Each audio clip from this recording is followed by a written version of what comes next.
Good morning friends, I am C Manish Gupta और आज हम बात करेंगे section 43BH of the income tax act. काफ़ी चर्चा में हॉट टॉपिक्स है और इसी फाइनेंशियल ईयर 2023-24 से एप्लीकेबल है। But before that I wish all my viewer a happy and colourful Holi. तो ये 43BH जो है ये एप्लीकेबल है फाइनेंशियल ईयर 23-24 से, as I told you, and it is applicable to micro and small enterprises. तो माइक्रो एंड स्मॉल एंटरप्राइजेस पहले हम बात करेंगे माइक्रो एंड स्मॉल एंटरप्राइजेस की। तो micro enterprises those enterprises where the investment in plant and machinery as per last ITR is less than 1 crore and or the turnover is less than 5 crore. Similarly, जो small enterprises हैं जिनकी investment plant and machinery में as per the last ITR is less than 10 crore rupees और turnover is less than 50 crore rupees, they are classified as micro and small enterprises. अब कैसे उनको identify करना है कि माइक्रो एंड स्मॉल एंटरप्राइजेस हैं? तो गवर्नमेंट ने एडवाइजरी जारी करी है। एडवाइजरी में कहा है, मेमोरेंडम में कहा है कि जितने माइक्रो एंड स्मॉल एंटरप्राइजेस हैं they should mention their number, Udyam number on their bill book, on their bills, on their invoice और देयर लेटर हेड्स। लेकिन अगर उन्होंने मेंशन नहीं किया तब भी buyer is not absolved from the liability under section 43BH। अगर उस केस में the buyer shall have to make an request to the supplier to provide or confirm the status as well as provide the उद्यम registration certificate. उस उद्यम registration certificate में you have all the details whether it's a micro enterprises, whether it's a small enterprises.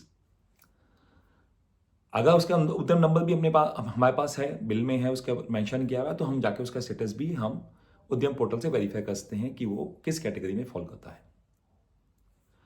अब एक question और आता है कि क्या जो ट्रेडर्स हैं, होलसेलर हैं, रिटेल ट्रेडर्स हैं, वो भी MSME के अंदर रजिस्ट्रेशन ले सकते हैं, ले रहे हैं, क्या उन पे भी ये एलिजिबल है? तो मैं बता दूं, as per my understanding the benefit under section 43BH is not available to the traders और the wholesaler. It is applicable only to the supplier who are registered as a micro and small enterprises and who are either the manufacturer or the service provider.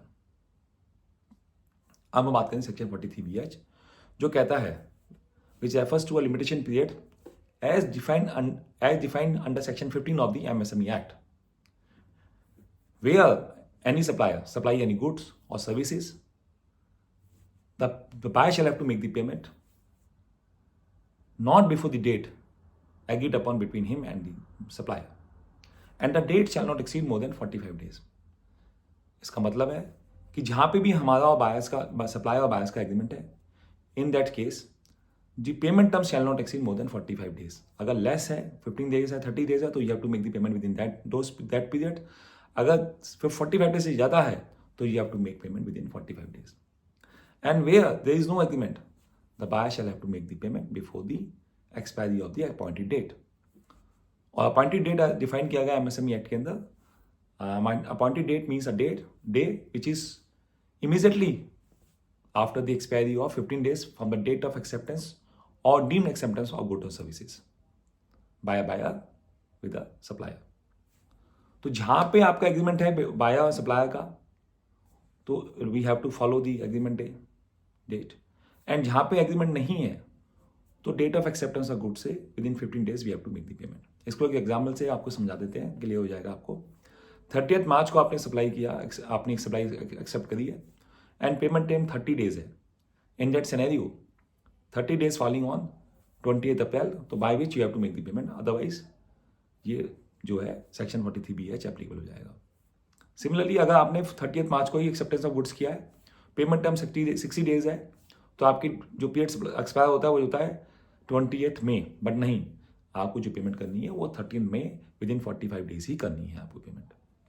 और अगर कोई agreement नहीं है और supply आपने accept करी है 30 मार्च को, 30 मार्च को, in that scenario within 15 days, that is by 30th May you have to make the payment.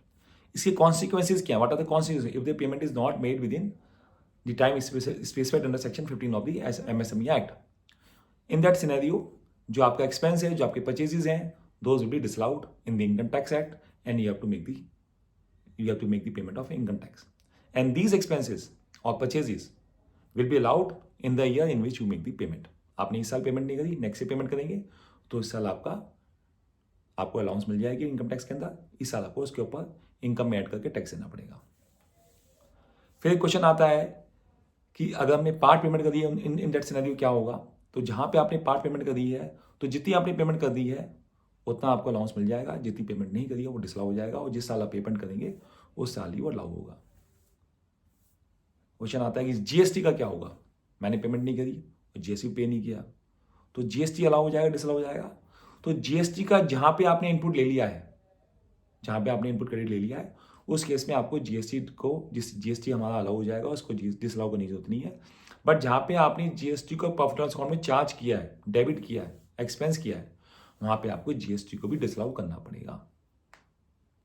आपने पेमेंट कर दी 30 मार्च को बाय चेक, जो रिलाइज हुआ नेक्स्ट ईयर, उस केस में क्या होगा? तो इसमें FAQ कहता है कि the cheque which you have issued it is treated as payment has been made, but the cheque should not have bounced subsequently and payment should have realise within a reasonable period of time. आपका cheque पीछे bounce नहीं होना चाहिए और एक reasonable time के अंदर 3 से 4-5 दिन के अंदर पेमेंट चेक रिलाइज हो जानी चाहिए एंड कैश हो जानी चाहिए इन दैट सिनेरियो।